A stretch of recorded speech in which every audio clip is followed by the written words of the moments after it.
Адамның психикасы ол өте күрделі құрылым, құбылыс.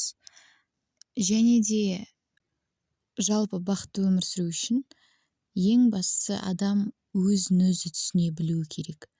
Яғни психологияны зерттеп білсе, өзіне керекті құралдарды тауып алды деген сөз. Ең алдымен адам өзінің психикасының құрылымын түсіне білуі керек. Адамның психикасының құрылымы ол әртүрлі эмоциялардан тұрады. Кейде адам баласы тым ауыр жағдайға тап болған кезде өзінің эмоцияларын қолға ала алмай, белгілі бір бұрыс қадамдарды жасауы мүмкін. Сол себепті егер адам бұл эмоцияның жай ғана вспышка сияқты, яғни бір ұшқын сияқты немесе бір толқын сияқты екенін түсінсе, ол міндетті түрде бәсеңсейтінін адам ұғынса, онда ол қылық жасаудан өзін ұстап қалатын еді, құтқарып қалатын еді.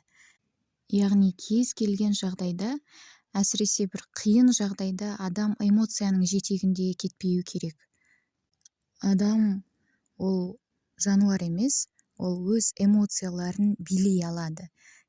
Адам өз эмоцияларын бақылауда ұстауды үйрену үшін ең басты істейтін нәрсесі ол алдымен аңғару керек, қандай эмоциялар бар жалпы, және дәл қазіргі сәтте мен қандай эмоцияны бастан кешіріп жатырмын, не болып жатыр менің жан дүниемде.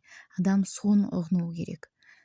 Ол үшін күнделікті, кем дегенде күніне 3 рет, таңертең тұрған сәтте, күндіз, яғни түскі уақытта және кешке жатар кезде адам өз-өзіне сұрақ қою керек. Дәл қазір мен қандай сезімдемін, қандай эмоциядамын деген сұрақты өзіне қойып, соған жауап табады.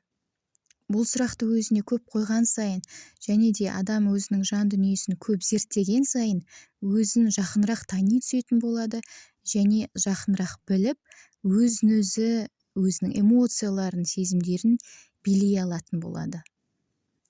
Бұл әрине бір күндік жұмыс емес, бірақ адам күнделікті белгілі бір кішігірім болса да қадамдарды жасай отырып, өзін-өзі танудың шыңына жете алады. Бұл тек қана өзін-өзі тану деген жай құбылыс емес, ол адамға бақытты болуға көмектесетін үлкен Құдайдың берген құралы.